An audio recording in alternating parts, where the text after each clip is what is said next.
me, man. What's going on? It's the fall preview. It's fall time. There's festivities and things and fallness. For the fall preview? We're talking, but it's November and December. December isn't fall. Yeah, but if you don't watch or listen to our fall preview, you might be left behind and not know what's going on. I'm just going to throw myself out. Why do we... Can we do the credits? Get opening credits, please? Please? It's a real good podcast, yeah. Yeah. Woo! Hi, I'm Raymond Morris. And I'm Austin James. And this is the Real Good Podcast. Thank you for joining us today. Today's show, we're going to do a end-of-year preview. What movies should you be checking out? But first, let's do our weekly news rundown in... Rapid Fire. Pew. Rapid Fire! Rapid Fire! Well, we'll lead off with our first topic, which isn't really a fun one to talk about, but definitely one that if you're talking about movies, it's kind of one you have to get into. And kind of the movie-related topic about it is with the allegations that came against Kevin Spacey, which I'm sure most people are aware of by now. It's been well talked about in the news. Kevin Spacey was supposed to appear in a movie called All the Money in the World. It had a little bit of Oscar buzz and looked like he was actually, I don't know how heavily he's featured in the movie, but definitely looked like it was another award-type movie that Spacey would be in the role for. But with all this stuff going on, they were deciding, what do we do with this movie? Do we scrap it completely? But then you got a whole studio that worked hard on that movie. So they actually announced in November of last week, and so earlier in this month, that they were going to be replacing him, Kevin Spacey, with Christopher Plummer. Pretty good senior actor, has done a lot of good stuff. Yeah.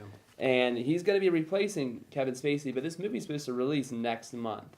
And I don't know if this has been done this quickly before. Obviously, recastings happen deep into production. A lot of people know the Back to the Future one's a famous one, but even that was still in production. Yeah. Like, this movie's done. I've seen trailers with Kevin Spacey in them. Yeah, predominantly featured. Yeah. And it's because this is a biopic about Kevin Spacey's character. Yeah. And so supposedly the shooting schedule for Kevin Spacey was only shooting for 2 weeks. Mm. That's all he shot for the film. But he's predominantly featured in it, and so what's going to happen is Christopher Plummer is on set for 10 days, and that's it.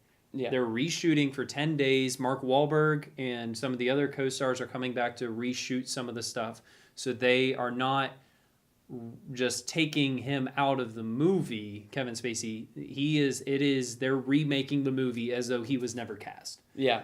Which is incredible. I guess Christopher Plummer was originally in the running for it, but then Kevin Spacey ended up getting the role. But it's very interesting. I know we talked a lot about some of these other allegations that have come up. We have both seen the fallout of it, both from our local sphere, like in our own personal spheres, and of all these allegations going from Louis C.K. to Harvey Weinstein to Brett Ratner to we have Andrew Kreisberg, who's the guy that helps run the Arrowverse. Yeah. And seeing how all these things are coming out and seeing the way that different people are reacting to it. And I don't know where to start, because I got a lot of feelings on this. I got a lot of opinions on it. So let's start with you. Hear this news? Excuse me. What do you think? Comments. There's a lot of feelings. The one I feel like I know the situation the best in was the one we talked a little bit about, the most recent one with Andrew Kreisberg, just because I'm a big fan of the Flash show, so I've kind of followed that show mostly, but I watched a lot of the crossover episodes with Supergirl and Green Arrow and all those other ones. And it's a shame. I mean, what he did is unforgivable, but it's a shame kind of that this kind of a person would do something like this, mostly because in all these other scenarios, I know they probably have examples, but because of following those shows, there's so many characters in all those shows where it's very empowering towards females, with Supergirl being the lead. It's kind of like Wonder Woman, but you have the lead superhero action character. And then the other one it's really kind of disappointing about that too is, I believe it's I think they call her like White Canary now, and she's kind of on the different shows. And she's actually a lesbian. So even having that as a main character is very like groundbreaking and stuff. And so having all this diversity in the show and having the guy kind of in charge of that, obviously there's other people involved, Greg Berlanti and people like that. But having one of the main people involved in something that's been so groundbreaking and diversity and everything else fall in the same category as people like Brett Ratner, which I think this isn't the first time I've heard of Brett Ratner. No, that's Ellen Page has recently come out, and she said that on the set of the third X-Men movie, he called her out for being lesbian and like told her to like, he pointed at someone else and was like, hey, why don't you go like make out with her or even more, you know, you go just to see if she's lesbian too. And it's like, you're kidding me. This does not make for a safe work environment, and that's what it comes down to. There have been people in places of power that have been making decisions and have been guarded by this untold but well-known secrecy in Hollywood. Mm-hmm. And this is something that I've seen. I have friends on social media and people, and you see them coming and they're like, well, why are these people just now talking? Why didn't they say something earlier? Well, it just serves them right. No, this is not okay. Mm-hmm. This is not all right. Okay. And the fact that this is coming out now, good, great. I'm not happy that this stuff has happened. Mm-hmm. I love films. You love film. We love this stuff. You know, we do this for free and like 15 people watch it and that's it. Yeah. You know? So we love this stuff. And when we see and you hear about stories of people being hurt, being downtrodden, being put down, feeling unsafe, being taken advantage of, and not feeling empowered enough to actually say something about it, and then that's no detriment to the victims. Mm-hmm. That's more of a detriment to the way the entire system has been set up for so long, where you see like Kevin Spacey being fired from everything, Harvey Weinstein being just like scraped from the record on every guild, everything banished forever. Yeah. You're seeing the Arrowverse guy being put on leave. You see Gal Gadot coming out and saying, look, if Brett Ratner is associated with any of these other DC properties going forward, you can count me out. I'm not going to be in it. Yeah. It's amazing to see this tide turn because the way those people are being ostracized for this evil, vile wickedness that they've done is what has happened to writers, up-and-coming actors, up-and-coming actresses and actors in this, if they wanted to speak out before. Mm-hmm. And that's why they haven't said anything. Yeah. And so with the more allegations that come out, okay, there is due process and all of that, but we need to make culture we need to, I'm lost for words right now. You know, we need to help cultivate an environment, a culture where people are safe, feel safe to be able to come out and say these things if these things have happened, to say something because something will be done about it. And we need to support them on social media and in any of our circles in any way possible. Yeah. And do not support these other people that are okay with this stuff. Yep. You know, it pains me to say, I love the movie Annie Hall. You know, with wow, yeah, I got so worked up that the name just flew right out. Dustin Hoffman in that? I've never seen it. No, Dustin Hoffman. Woody Allen. Woody Allen has had allegations that come out against him like this. So it's like, am I going to be able to watch that movie anymore? Like, I don't know. But as a society, we need to, and we are starting to see this turning point, I think, at least with Hollywood, where enough is enough. This is not going to be okay anymore. Mm. And it breaks my heart to think about all the people that have not had a chance or have had to put up with unsafe work environments for so long because, look, I can't say anything. They felt like they couldn't say anything because that would cost them their chance to break out and be a star or make it in that cutthroat industry. Yeah. And so I applaud the people that are coming out and saying, look, this has happened and we're not going to stand for this. And I understand there are some cynical people saying like, look, not every accusation could be true. Okay, maybe, but when you have 19 people coming out and saying corroborating stories, that's a pretty good sign that you're a scumbag.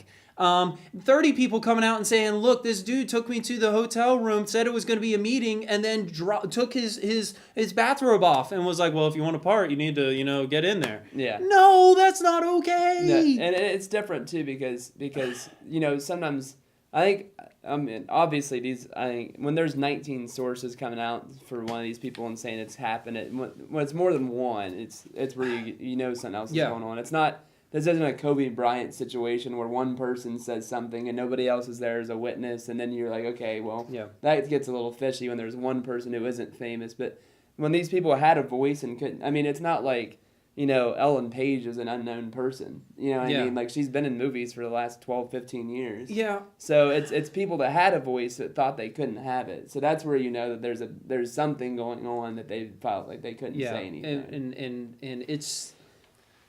And what is sickening is that there are people in our society that hear these things and will see it simply as, well, they got another guy.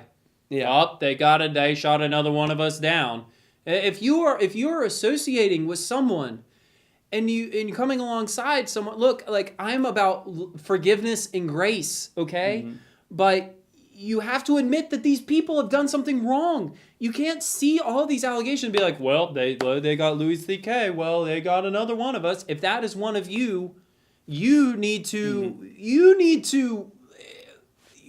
that's not a good sign off of who you are as a person. Yeah. That is not. Mm-hmm. So it's just, I could keep going all day long, and you probably don't want to hear me do that, but But I think it shows something because, like, I don't know if I've already said it in all the ranting, but Sony is going to lose $10 million because they're bringing Chris Plummer on. Yep. Gal Gadot saying, look, I'm not in if he is. Yeah. If Brett Ratner is involved. And so what you're seeing is a changing of the tide where the people that have been disempowered because of the way the system has been have become empowered through social media and through common decency. Like, that's what this comes down to. Yeah. Like, we're human beings. Why don't we try treating each other as human beings? And if you want to call it being a social justice warrior because you're standing up for someone to have rights just like any other human being should have rights, then so be it. Right. I don't care. How about we get back to treating people as humans and stop glorifying people and hoping to support people that are taking advantage of so many others. Yeah, this stuff is social justice. This isn't trying to take the 10 Commandments out of a courtroom. Like, this is a serious issue. This is big. This is big. So I am happy to see Sony and Ridley Scott, who's directing this movie. Fun fact. Take the necessary steps. And you can be cynical and say, well, they did it just because nobody would go and watch their movie. Fine. That's probably true in this climate. But good on them for doing this. And I hope that the people that are involved in this and the more names that come out, I hope they get help. Yeah. I really do. And I hope that we all take a note from this and learn what is good and decent way to treat other humans. Like, I'm a straight white male. I think you are. Yeah. Yes? Yeah. Okay. At least your wife thinks so at this point. So, like, I have never been subjected to that sort of work environment yet. You know? But seeing all of this, it enables us to be able to take the time to educate ourselves, to become educated on what is okay to say, what is not okay to say. How can I come alongside and support someone? When you see something, say something when the people are being put down. Some language is not okay. It doesn't matter if you're joking. It doesn't matter what the situation is. Some words are not okay. Yeah. From me as a guy saying about a girl. It doesn't matter what the setting is. Okay? There are some things that you should not say, and there are some things we should not support. And so that's what this brings to the forefront with our culture and everything. So, and I hope that a lot of people if you're listening to this or watching this, that you take the time to educate yourself. We'll put some links at the bottom, but one and we'll go to the next thing here. Okay. One way that you can educate yourself. There's a Facebook group called I believe it's We Rally. Is what it is, and I'll look below. We'll link below both the podcast and everything. We'll put it in the description. But it's a place where people are able to share their stories. Females, especially, being able to share their stories and share links about how we can educate ourselves and help cultivate a better environment, both in the entertainment industry and then taking that to where we are, treating each other as decent human beings. Like, come on. Please, can we do that? Yeah. All right. That is that.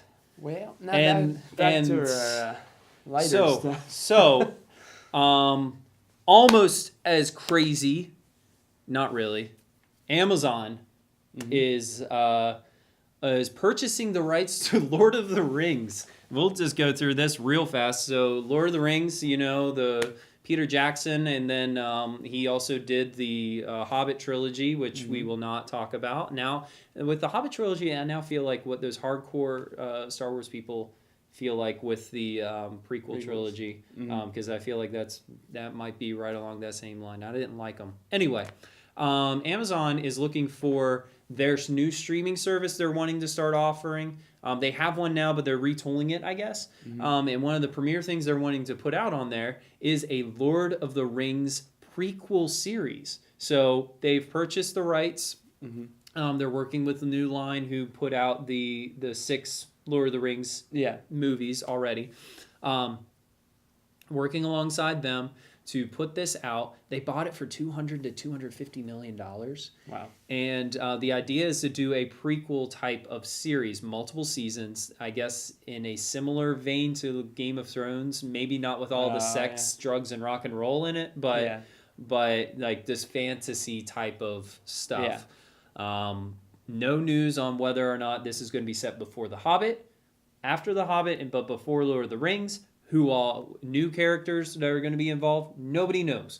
Austin, you hear this news. Are you cautious?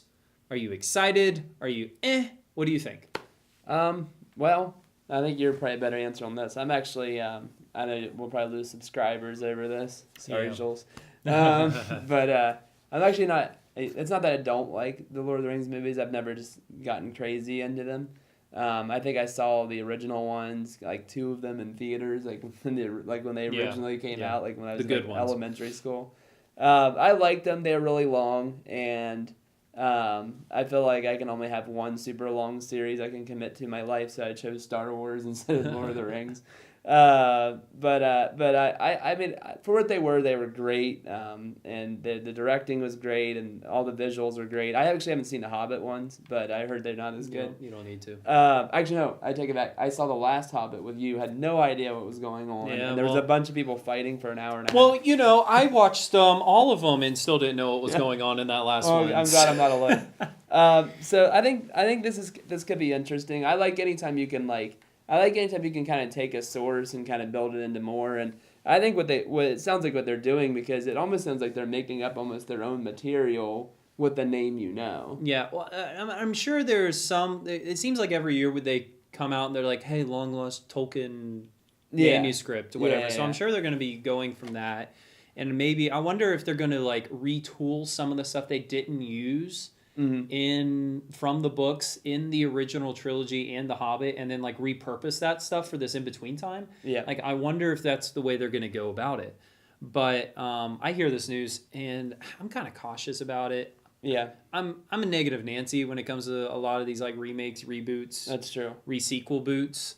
And so you hear this, and I was really disappointed by the Hobbit movies. Did not like it at all. And so now you're going to make this series on a TV type of budget, even though it's still going to be a good budget, but not like The Hobbit. And even with The Hobbit, they didn't really use that. It just didn't look good, and it wasn't good. And so you get some good writers that's going to do amazing stuff. I am not going to hold my breath that it's going to be great though, Yeah. or last more than one season. Now, something that could be really fun. That obviously this is. I like prequels, like the Star Wars prequels. I know a lot of people don't like them. I like sometimes seeing backstory, but I like kind of seeing what happens after too. Like I almost think it'd be like for me, like granted with Lord of the Rings, I know everybody has their favorite characters. The best things about Lord of the Rings, in my opinion, are Gimli, Legolas, and Aragorn all together. Yeah. Like every time they're on the screen, you know something epic's gonna happen. But I would think it'd be kind of cool. Maybe if you did kind of a Dark Knight Returns kind of thing with Aragorn as kind of the old king now, and he has to get back into some adventure or something like that. Could be interesting. Kind of like what happens after. Yeah, everything. like what do they do afterwards? That would be interesting. And it seems like if they don't set it before The Hobbit, they have a really tight window there of time that they're going to do it. So my guess is it's going to be set before The Hobbit. Yeah.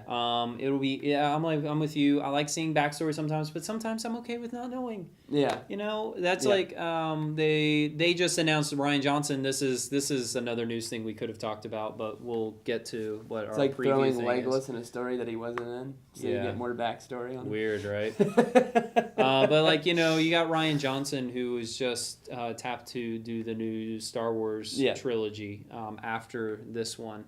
And I think it's going to be set after the events of episode, what is that going to be 9? After episode 9. 12. Yeah. And so I almost wish, okay, let's continue the story. But part of me is like, you know what? You could do Knights of the Old Republic type of stuff. Yeah. And that's enough time before that, you can do whatever you want there and give a little more backstory to stuff that happens in the original trilogy and like all previous 9 movies. But at the same time, you have enough room that you can do pretty much whatever the crap you want, and there's still multiple thousands of years in between. Oh, yeah. And so I mean, we could go on that forever about stuff I'd love to see. Yeah, so maybe we'll do that. If you want to see a video about that, that's something you want to see us talk about, go on ahead and just put it in the comment section or tweet at us. And this will be a good time to plug this. We're trying to collect some questions for an episode where we just talk about your questions, what you want to know, what you want to hear us blab about for a little bit, movie-wise, or I guess it could go TV series-wise as well. What's some stuff you might want us to talk about? Hashtag The Real Good Podcast, and let us know. Comment below on any of these.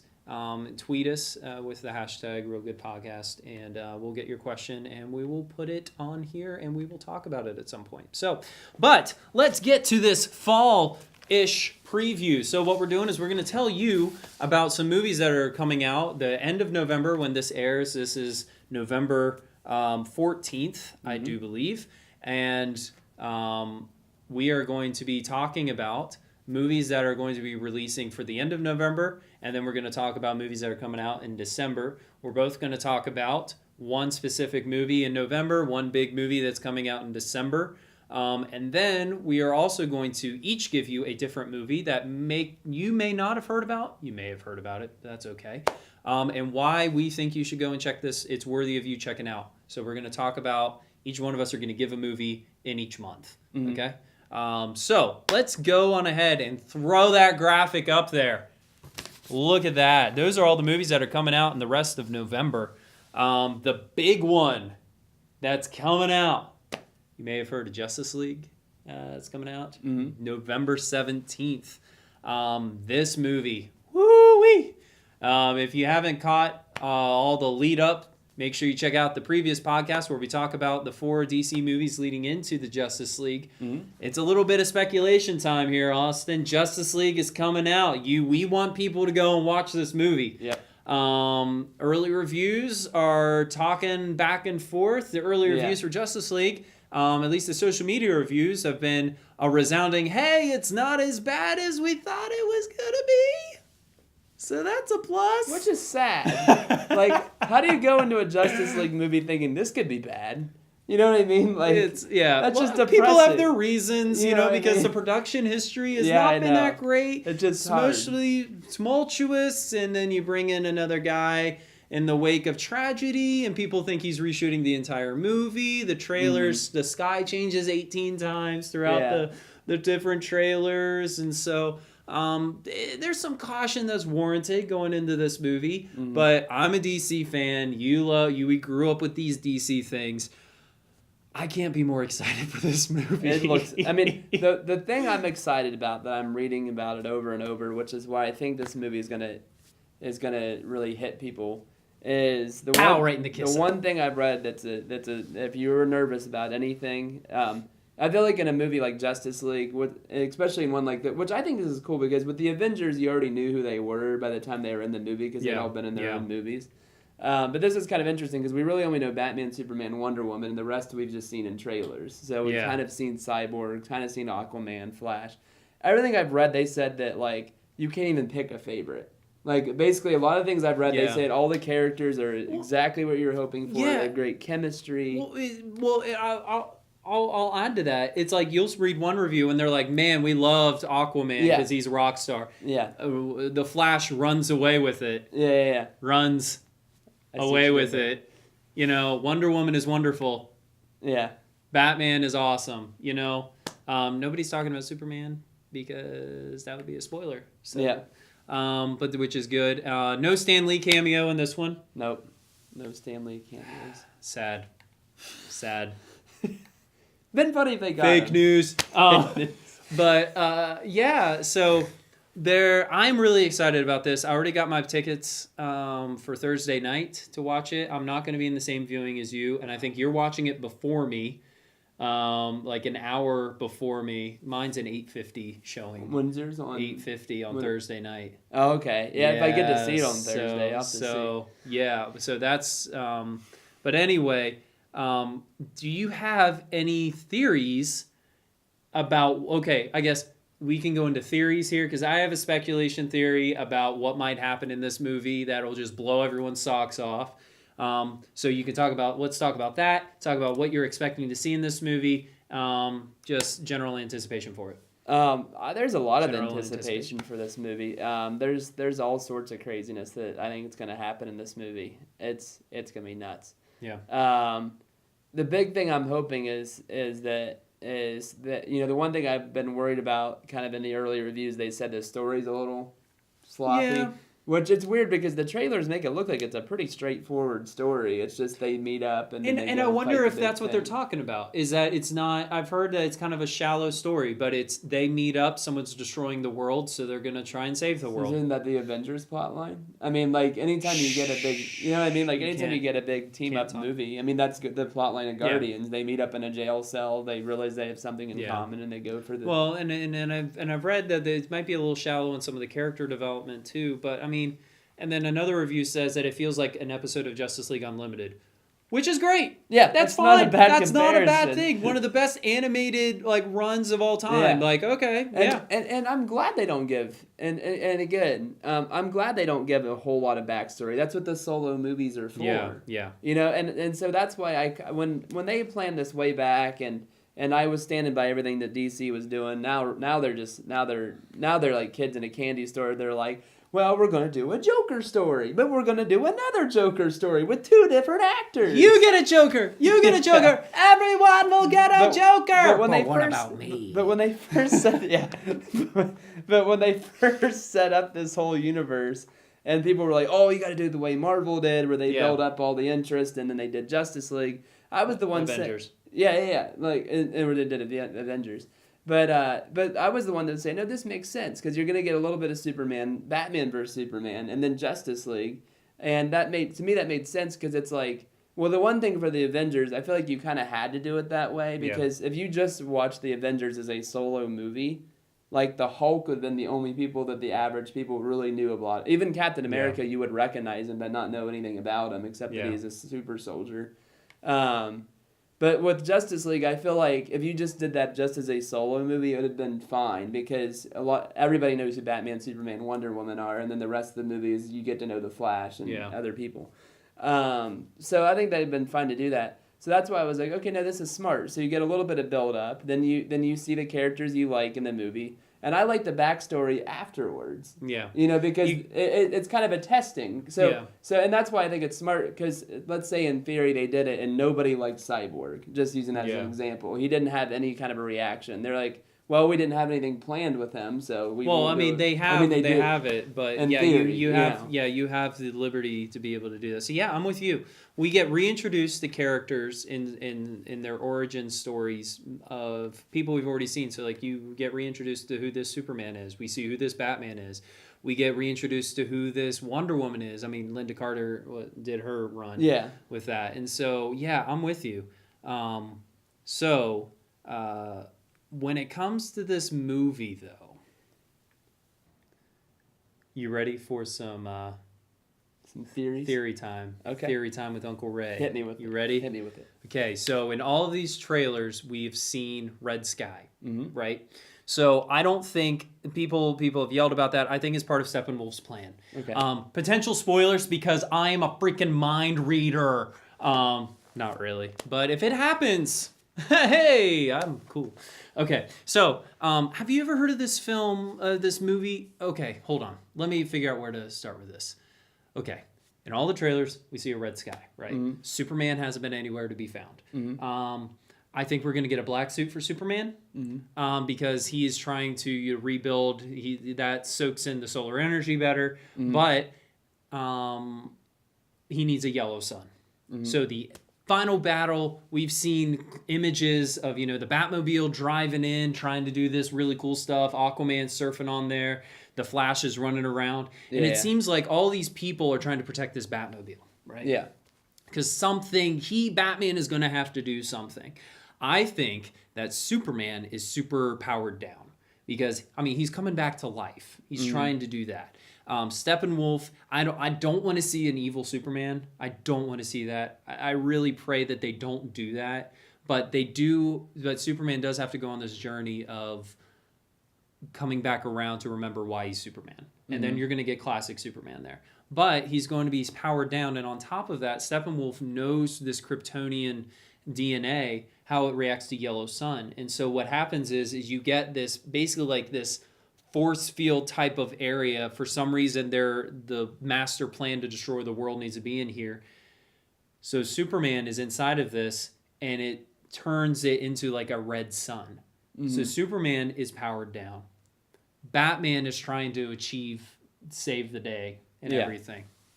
So how are they going to save the day? I think we're going to get to a point where the Flash, I think the Flash has to do something to be able to help save the day, because he says something at the beginning in the trailers, and I don't think it's an accident, where he's like, I just kind of push people and then run away. He's like, I don't know what I'm doing. And Batman looks at him and he's like, save one person, then you'll know.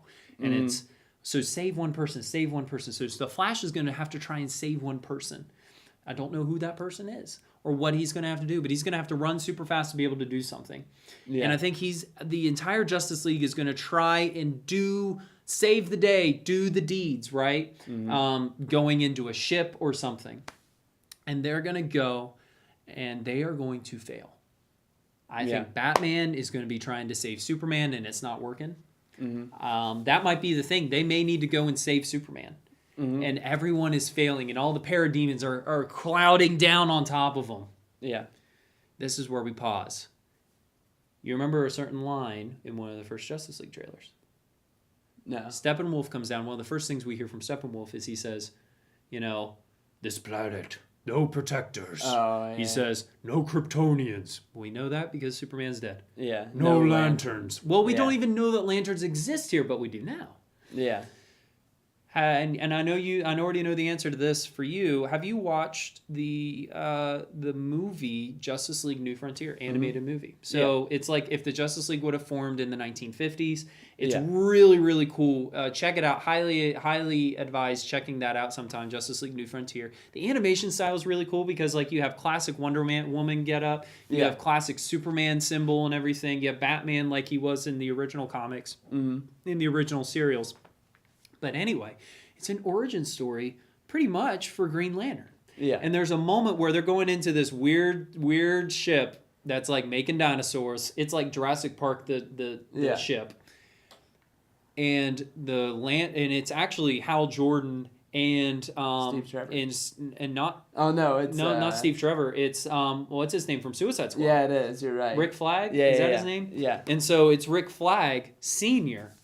And Hal Jordan hasn't put on the ring yet, and he's like fighting all this stuff. But what happens is this really cool thing where like the entire screen goes black because they're about to lose, and then all of a sudden Green shows up and he's finally Green Lantern.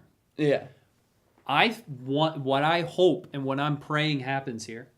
Similar situation where the Justice League is fighting and they're trying to save Superman in order to save the day, and the entire screen goes black. Or like all hope is lost, but then all of a sudden you hear Green Lantern's light, or part of that credo, and all of a sudden the screen turns green, and somebody is holding Superman, and who is it but none other than Jon Stewart? Jon Stewart has shown up to save the day and has some quip, and then puts Superman down. And he's like, "Looks like y'all could have used a hand," and maybe like he's holding Superman with a green hand. And all of a sudden, we're introduced to the Green Lantern. Steppenwolf is like, "Oh crap! Now we're done," and he helps them to save the day. Or maybe it's Jon Stewart and Hal Jordan. They're side by side fighting, and I think that he is going to show up at the end of this movie and help save the day. The Lanterns are. There's some speculation that that the Lanterns are actually the post-credit scene with Doomsday. That makes sense. Either Doomsday or the Lanterns or both. But I'm thinking that they have already cast and they have Green Lantern coming in at the end of this movie to help save the day. That's my hot take. That's what I want to see happen. I will freak out, and I hope and pray that Jon Stewart is the Green Lantern because he's awesome. Just to be clear, Jon Stewart is a Green. We're not talking about Jon Stewart, the guy that used. No, yeah. Not the Daily Show, Jon Stewart. That would be sweet though. Be like, so that's a poor Jon Stewart, but still. But no, the classic comic book Jon Stewart. So yeah, that'd be interesting. I think if they were able to pull that off, what I think would be interesting, especially in this IMDb generation, is how they were able to pull off an actor playing Green Lantern without putting that in the cast. Well, what you do is you name him something else. Like they have, maybe there's just someone named John. That's true. In the or he's uncredited. You can make someone uncredited and be fine. But yeah, so that's what I'm hoping happens. Or it'd be really nuts. I doubt it'd be true. But this is definitely not true because he's already been cast. But still. They just announced that Shazam will be is been cast. Yeah. Zachary Levi. Levi. That's another theory that's rolling around the internet right now. Is that he could be in the movie? Is that on that like my theory with Green Lantern is actually just Shazam shows up. Yeah. Because if you freeze frame some of the trailer footage, there is someone that when it's the ancient battle with Steppenwolf, when he shows up, there is somebody throws lightning at him. And the speculation is that the person that throws this lightning at him, that you see the lightning come through their chest and throw it, that it's the original wizard Shazam, the original guy that wielded that power, that then Billy Batson ends up having later and that later can make on. sense too. And that would be really interesting to see him show up. But either way, if they do Deus Ex other Justice League character, that would be sick. That would be cool. Yeah. And especially if they've kept it a secret for so long. Yeah, that'd be nuts. That would be really, really, really cool. If you have Justice League theories, put them below. But Austin, give us a movie to look for in November. Another big movie I'm really excited for. It's obviously one that's not a indie movie by any sorts, but Coco is the newest movie in the Pixar lineup, and it does not look like Finding Dory or Cars 3. Well, it's not a sequel and it's not a prequel, so let's do it. Yeah, and I mean Pixar. I mean I can't really think of a movie where Pixar's done one that wasn't a sequel that wasn't good.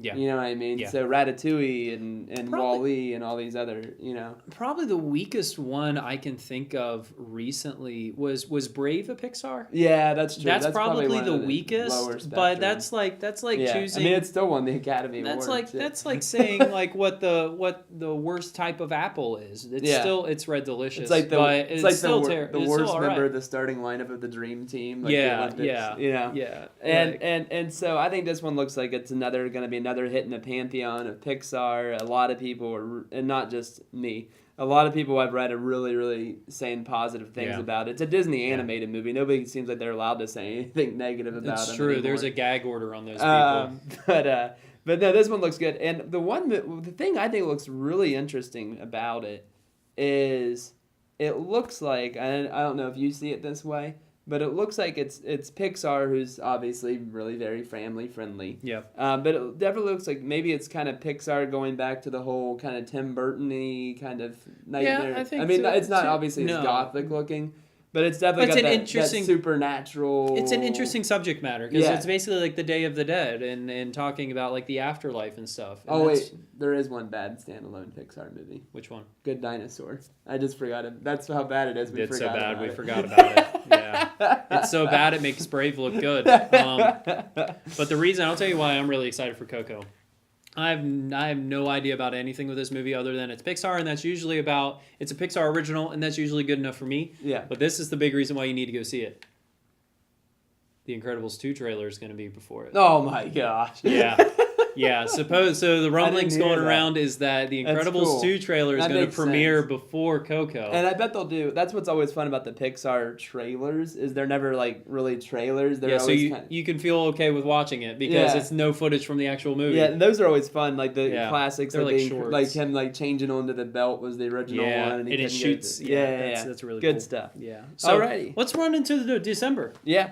So we got a few things coming up here. We'll put some of the things here on the graphic. We'll save the big one for last. What's a movie that you see on this lineup that you're kind of excited about coming out? I kind of forgot about The Greatest Showman on Earth, which maybe means it's not going to be a huge hit because I'm just now seeing advertisements for a movie with Hugh Jackman and a lot of big stars. It's coming out around in a Christmas month. time. Yeah. Yeah. But I think it'll be a fun movie. It's actually because we were talking about what movie you were talking about. Wonder is written by the writer from Perksby and Wallflower. Yeah, and that one's coming out in November. And then the person that guy just worked with, Bill Condon, director that did Beauty and the Beast, he's doing this Greatest Showman movie. Okay. So Yeah. it'll probably be the kind of same big fanfare and musical Yeah. thing.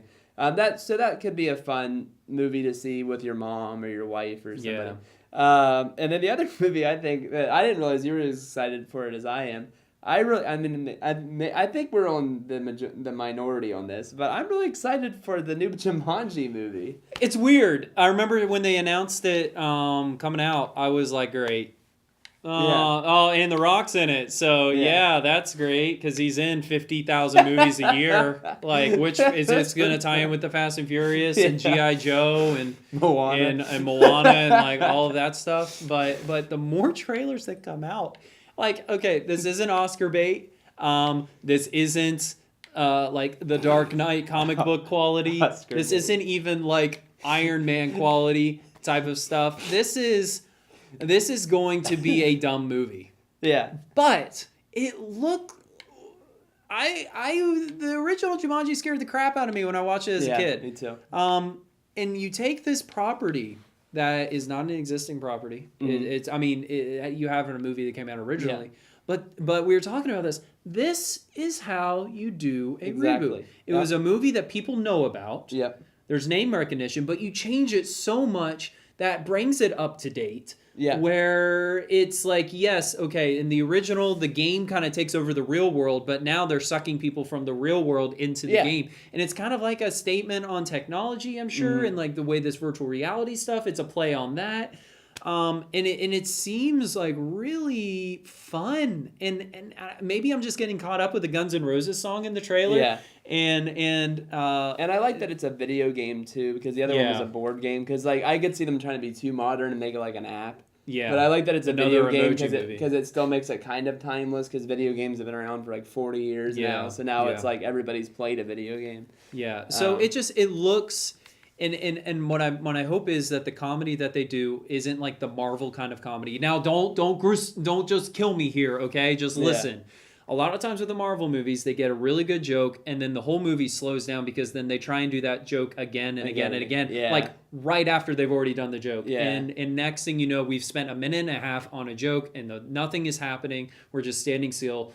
and nothing's going on. Yeah. And so what I hope is like they kind of run with some of these jokes and then just go with it, and then just run and let the movie continue, and change the humor up as we go. Don't beat a dead horse with this stuff. I'm really kind of excited with this whole Jack Black, because Jack Black's character in this is like the token popular girl. Yeah. And so, but it's Jack Black, and so I'm really excited to see how he delivers his lines and all of that. It just looks like it looks like fun. It looks like a palate cleanser from everything else that's going to be coming out. Yeah. It looks really fun. It definitely does that. I could see it maybe doing the humor you're talking about. It's inevitable with a movie like that. Yeah, but like they're gonna run the fact that Jack Black is a girl joke into the ground, but it's still gonna be. But you can do it a lot, but still do it in creative ways, and so that's what I'm hoping that the writers have done.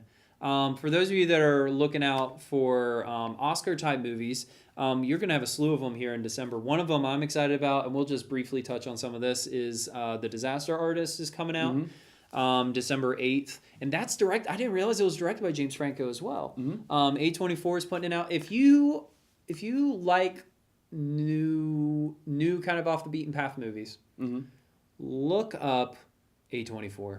Just look at all the awesome stuff they put out year after year. There is so much that you need to see and educate yourself on. People out there, get on board this gravy train. I really enjoyed they did Mississippi Grind. Yeah, Mississippi Grind. Ryan Reynolds and the guy who got choked up. Yeah, End of the Tour is really good. That's another one of my favorites. The Witch, also known as The Witch, is one that's it's a slow burn. It's really good. Room. Yeah, The Room. Disaster Artist is about the worst movie ever made, known as The Room. But yeah, they did that, and there's just Ex Machina, I believe, was made by them as well. That's probably one of their bigger budget ones. And so it's just they do so much good stuff, and so check them out. This is one that's going to be coming out that's bound to be hilarious. I think it'll be. Have you ever seen The Room or just reviews of it or anything? Yeah, you have. Yeah. Then. Oh, good. We don't need to talk about that. See, I've never actually found a copy of it, but I feel like I've seen so many internet reviews of it. I'm like, this movie. As soon as I heard they were making this as a movie, tearing me apart. Yeah, I'm surprised the movie had to build popularity. I'm surprised it's actually being made by James Franco. I would have thought it would have been made 5 years ago by a bunch of internet reviewers. So I'm glad that it's actually getting the Hollywood treatment that it deserves. Another one that will be interesting, Guillermo del Toro is putting out The Shape of Water. And I didn't look up with the wide release of this because it has an interesting release schedule.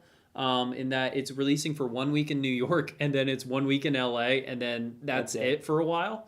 And I'm not sure when we're actually going to be, you and I will be able to see it because we're not even near any one of those. And so education time here, for those of you who aren't familiar, the reason why they're doing that is so that it could be eligible for the Academy Awards for the calendar year 2017, the award ceremony that will happen in 2018.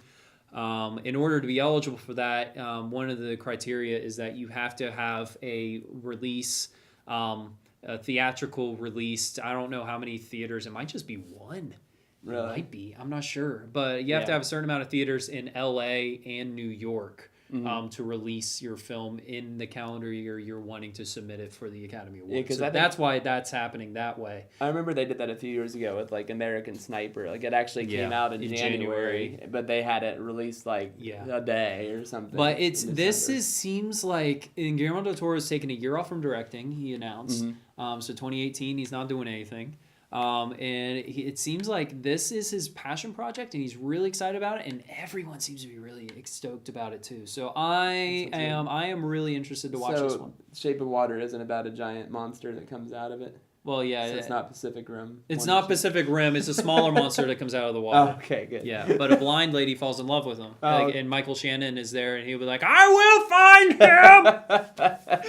I would watch that movie. He's not going to be General Zod. But that's everything that's coming out in December, right? Nothing else? No other movies. No others. Pitch Perfect 3. Pitch Perfect 3. Yeah. All right, guys. Well, that's a good review today. We'll talk about Pitch Perfect 3 and how it's what's our plot line picks for it, or. Something's choking me. Yeah. That's weird. It's like a force choke. Did we forget something? We forget something.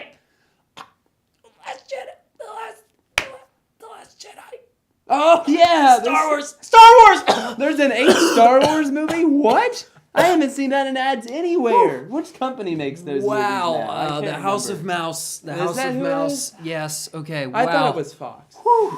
Not yet. So yeah, Star Wars Episode 8, The Last Jedi is coming out. Also known as The Last Porg is coming out. Last four. Austin, what are you expecting to see? Are you excited for Star Wars Episode 8? What are you expecting to see in this? What's something you don't want to see happen? Just word vomit here for the next few minutes. To be honest, the one thing I think that even people that aren't like Star Wars fans, people that are just kind of average movie fans, I think they're really intrigued as how you handle the situation with Carrie Fisher as Leia. Yeah, see how that all works out. If they film stuff for the next movie after this. So that'll be very interesting to see what happens with her, just because as she passed. I wonder away how last year and emotional. I stuff. wonder how much like are they gonna try and drum up an emotional send off for her, Yeah, I or don't what know. they're gonna do. I bet though, at the very least, I could see them doing kind of the black and white in remembrance thing. Oh like yeah, at the end yeah. of the Oh movie. yeah, of course. But I'm Yeah. talking about in the movie. Yeah, I don't know they're what gonna they'll do in the movie. I mean, it was weird because it wasn't like she would. I mean, it's sad she died so quickly. Yeah. Out of sudden, so it wasn't like when they were writing it, they thought that like that could have. Well, happened. and I guess they originally had plans for her to be in Episode 9. Yeah. And so I mean, it'll be- because like Harrison Ford's by 10 years older than Yeah. her, and it wasn't like they wrote him to die. But contrary to what the trailers may make you believe, I don't think she's going to be blown up by Kylo Ren. Coming No, in and I think bearing that's down a- at her. I I think think that's they've done a misleading. great job with the way they've cut these trailers to make you Yeah. think something's going to happen. But I don't think that's at all what's going to happen in this movie. I think it's cool because like how Star Wars people have about 1 billion theories, and all of them Yeah. are kind of Yeah. crazy. And Anakin's ghost is actually Rey or something like Yeah. that. Weird. But the one I remember reading like a month or two after the movie came out, and I thought was like really really good, was, and now it kind of looks like they might have guessed the plot line. Is they said, well, okay, so in Episode 7, I'm not even saying spoiler alert because the movie made like $2 billion, so everybody and their kids saw it. Han Solo dies, gets killed by Kylo Ren, who, spoiler, is his son. Yeah. And so the big thing is he keeps on saying, I keep feeling the call of the light, and all this and that, and he's like, I don't want to do this, but I have to, and he kills him. And so I think what we think is he's getting the call to like the dark side to tell him to do this, but he's been working with like Sith Lords and all that for a while. So I think he's looking for dark side, Yeah. guidance from Darth Vader's helmet or whatever. Yeah. So the theory I read is what's actually calling him is the light still trying to call him back. And the thing that I thought was interesting, they said that what always happens is the big thing in Star Wars you always miss is they always say he can bring balance to the Force and all that. And so everybody thinks it means you have to be super good or whatever, but balance means you need this and that. Yeah. So it kind of seems like their theory was Kylo's trying to get so powerful so that he, a powerful kind of Sith Lord type character, and a powerful Jedi with similar viewpoints can get together and finally take out the big thing. Interesting. So that kind of looks like a little bit what they could be going So that for. goes with that whole Grey Jedi thing. Yeah. Yeah. So it looks like they could be going for that because there's a clip, which again they're probably misleading us, but there's in the latest trailer there's the part where she kind of says something to the effects of "I need your help," and then they cut it to make it look like she's talking to him. Yeah. But that could be an interesting plot line. Yeah, I would be interested. Like with in that part, she's definitely, I believe full-heartedly, she's talking to Luke. Yeah. I do think they're pushing this whole Grey Jedi thing, which for those of you who don't know what that is, we've been grown up to know the light and the dark, but there is a place in the middle where they're kind of neither. They just kind of are there, and they're force sensitive. And so some things I don't want to see in this movie. I don't want to see that Rey is related to anybody we already know. I don't want to see that. I'm in the minority on that. I don't think you need to. I think that makes the universe really small. We already have somebody that's related to somebody else. Let Rey be her own thing. I do think it would be interesting. One of the theories that I have that I don't think will actually happen, but because I don't think Disney has the audacity to do this, is having Rey and Kylo team up to take down a big baddie. Yeah. Which you would a reason to believe is Supreme Leader Snoke, but I think what Supreme Leader Snoke, I think completely unbiased, based off of nothing. And this is probably not going to happen, but this is just me trolling Star Wars fans. Really, almost is What if he turns Luke? Luke has fear. He's operating out of fear and a little bit of anguish of what happened with the whole Knights of Ren situation. And that's why he's gone into hiding. That's why he doesn't want to train Rey anymore. What if Snoke uses that path to the dark side, turns him to the dark side, and episode 9 is Rey and Kylo Ren trying to take down Luke? I'm not saying they're going to have to kill him, but that would be very interesting to see if that's an angle that they take. And another thing I want to know is, where can I buy a Porg in real life? Like, those things are adorable. Is that where we're going with the next trilogy from Rian Johnson? Is it just going to be a bunch of Porgs running around going, that'd be great. Yeah, be that awesome. movie would make $1 billion. $1.5 billion.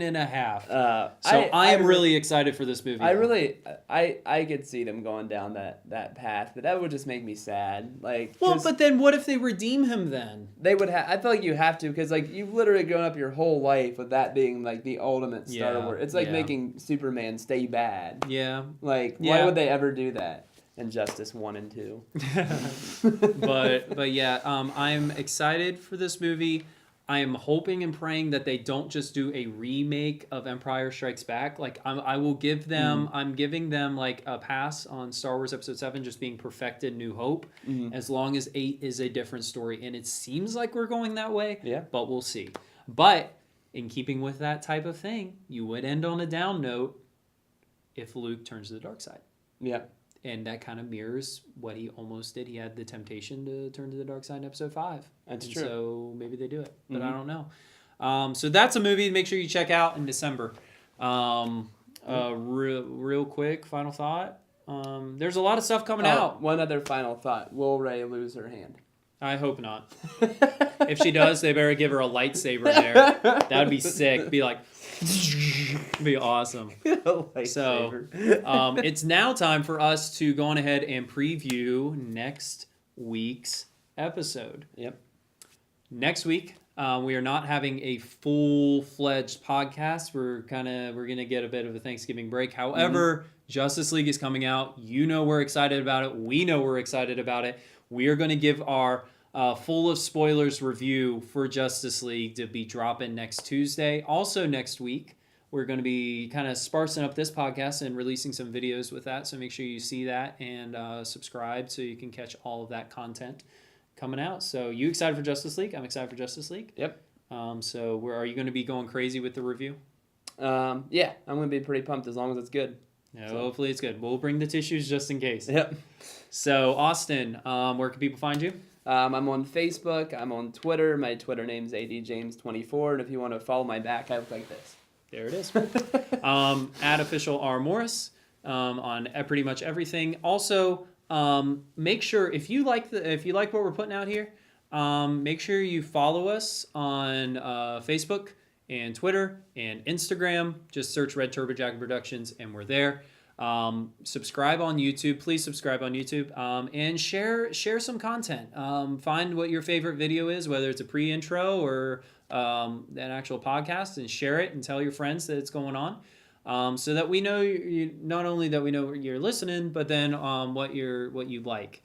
And make sure you submit a question for our awesome question and answer episode. So for the Red Turbo Jacket Productions and the Real Good Podcast, I'm Raymond Morris. And I'm Austin James. We'll see you next time. It's a real good podcast, yeah. Yeah. Woo!